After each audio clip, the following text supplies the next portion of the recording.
Hi everyone, आज का lecture हमारा यंग्स डबल स्लिट एक्सपेरिमेंट से रहेगा। आज के लेक्चर में हम यंग्स डबल स्लिट एक्सपेरिमेंट से क्वेश्चन सॉल्व करेंगे। ठीक है, क्वेश्चन सॉल्व करने से पहले हम कुछ बेसिक फॉर्मूले डिस्कस करेंगे। देखो बेटा, यंग्स डबल स्लिट एक्सपेरिमेंट में हमने दो स्लिट्स का यूज़ किया है। ठीक है, मान लीजिए कैपिटल डी है स्क्रीन और स्लिट के बीच में डिस्टेंस, और इन दो स्लिट्स के बीच में गैप है मान लीजिए स्मॉल डी के इक्वल। यहाँ पे हम लाइट सोर्स का यूज़ कर रहे हैं। ये दोनों सोर्सेज मोनोक्रोमेटिक है, यानी कि यहाँ से जो लाइट्स एंटर होंगी उनकी फ्रीक्वेंसी सेम रहेगी या फिर उनका जो वेवलेंथ है वो सेम रहेगा। ठीक है, लाइट की इंटरफेरेंस की वजह से स्क्रीन में आपको ब्राइट फ्रिंजेस और डार्क फ्रिंजेस मिलेंगे। ठीक है, तो यहाँ पे बेटा सेंट्रल मैक्सिमा होगा, देन एक डार्क फ्रिंज होगा, देन अगेन मैक्सिमा आपको मिलेगा, देन डार्क फ्रिंज मिलेगा, देन फिर से आपको ब्राइट फ्रिंज मिलेगा, देन डार्क फ्रिंज मिलेगा, देन ब्राइट फ्रिंज मिलेगा। तो इस तरह के फ्रिंजेस आपको स्क्रीन पर शो होंगे। ठीक है, ये ब्राइट फ्रिंज है, देन डार्क फ्रिंज है, देन ये आपका bright fringe, dark, bright, dark, इस तरह के फ्रिंजेस आपको स्क्रीन पर मिलेंगे।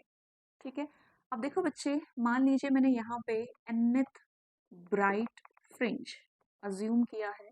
अब nth ब्राइट फ्रिंज कब फॉर्म हुआ होगा, ध्यान से देखिए। यहाँ से लाइट रेज इस तरह से फॉल करी, ठीक है, और यहाँ पर जाके इन दो लाइट रेज ने इंटरफेरेंस किया। ठीक, अब देखो बच्चे, इन दो लाइट रेज में जो सेकेंडरी वेव है ये ज्यादा डिस्टेंस कवर कर रही है। अब देखो, यहाँ से अगर मैं इस तरह से परपेंडिकुलर ड्रॉ कर लेती हूँ तो सेकेंडरी वेव ने इतना डिस्टेंस एक्स्ट्रा कवर किया है। ठीक है, इसके बाद तो दोनों रेज सेम डिस्टेंस कवर कर रही है, लेकिन जो सेकेंडरी वेव है वो इतना डिस्टेंस एक्स्ट्रा कवर कर रही है। तो ये है पाथ डिफरेंस, दो रेस के बीच में ये है पाथ डिफरेंस की वैल्यू। ठीक है, और मैंने आपको ऑलरेडी बता के रखा है कि जब दो वेव्स के बीच में पाथ डिफरेंस एन लैम्डा के इक्वल होता है तब आपके पास ब्राइट फ्रिंज की फॉर्मेशन होती है। ठीक है, when the path difference between the two waves is equals to n lambda, then then आपको स्क्रीन पे ब्राइट फ्रिंज मिलेगा।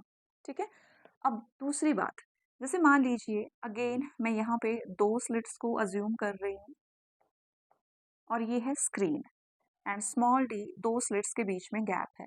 अगेन यहाँ पे इंटरफेरेंस की वजह से ब्राइट फ्रिंज का फॉर्मेशन होगा, देन डार्क फ्रिंज का फॉर्मेशन होगा, देन अगेन ब्राइट फ्रिंज का फॉर्मेशन होगा, देन डार्क, देन ब्राइट।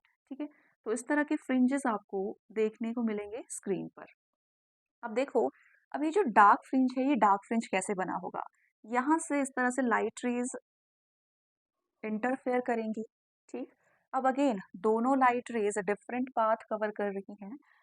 अब देखो बच्चे, अगर दो लाइट रेज के बीच में path difference 2n-1 lambda by 2 होगा तो डार्क फ्रिंज का फॉर्मेशन होगा।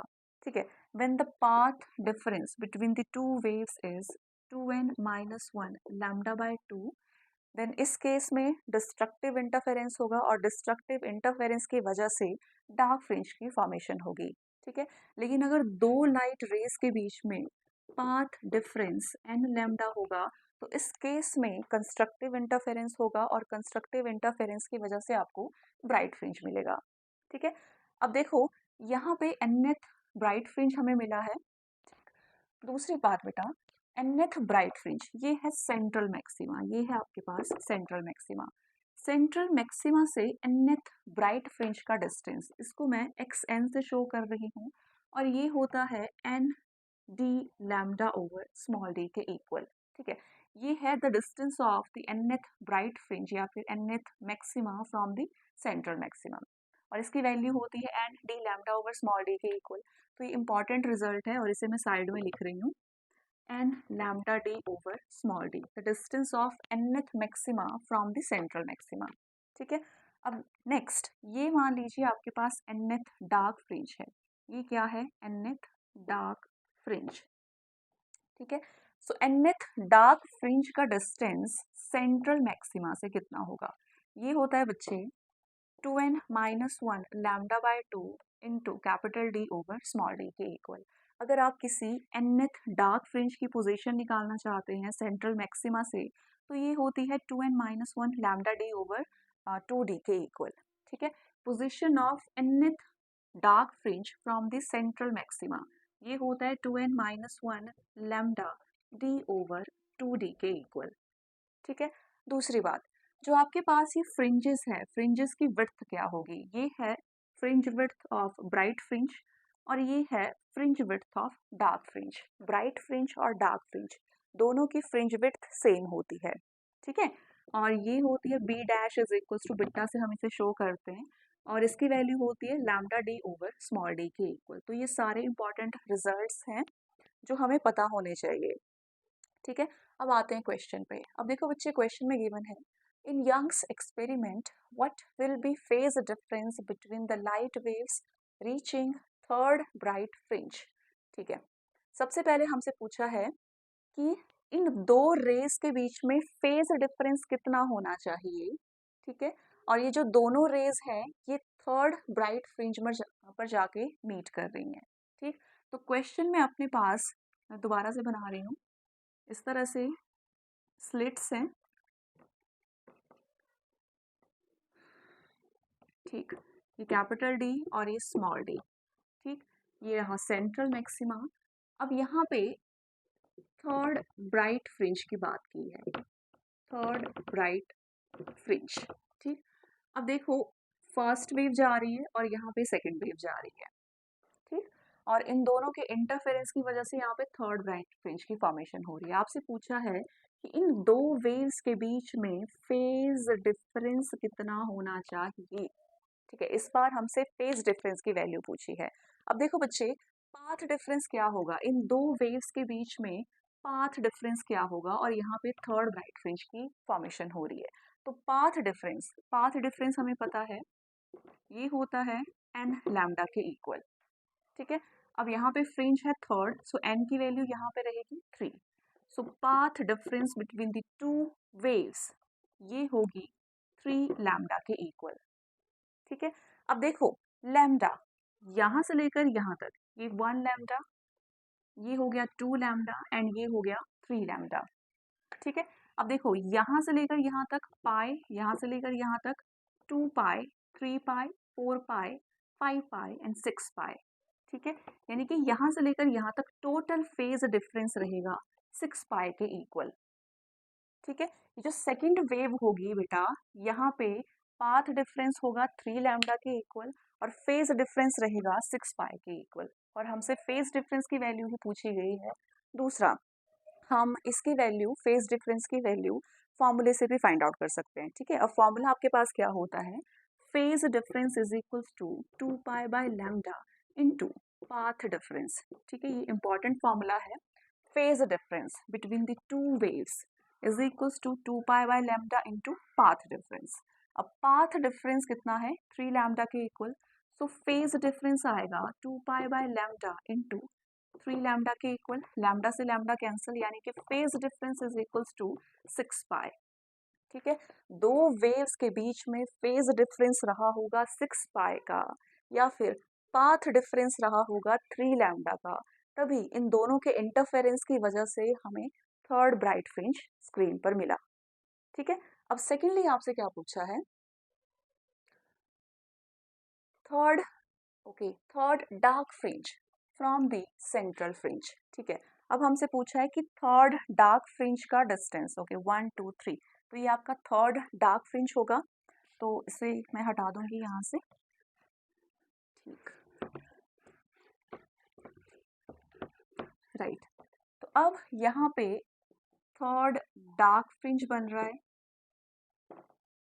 ठीक, थर्ड ब्राइट डार्क फ्रिंज। और हमें पता है बेटा कि थर्ड डार्क फ्रिंज तभी बना होगा जब दो रेस के बीच में पाथ डिफरेंस रहा होगा 2n-1 लैम्डा बाय 2। ठीक है। डार्क फ्रिंज कब फॉर्म होता है? when the path difference between the two waves is 2n-1 lambda by 2। ठीक है।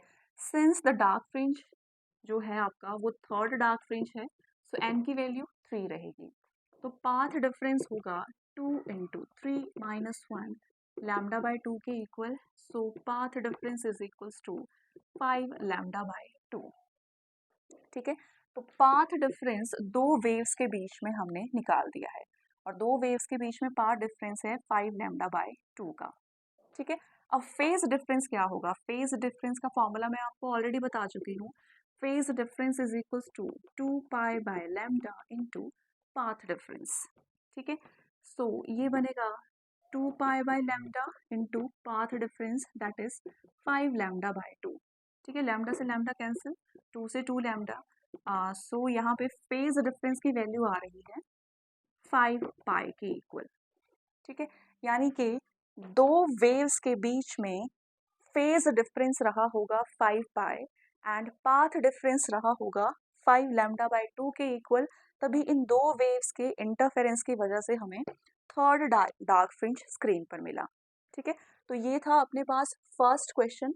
अब आते हैं बेटा सेकंड क्वेश्चन पर। ये जो सेकंड क्वेश्चन है ये नीट 2020 में पूछा गया क्वेश्चन है। ठीक है, तो क्वेश्चन पे आते हैं। In Young's double slit experiment, if separation between coherent sources is halved and the distance of the screen from the coherent source is double।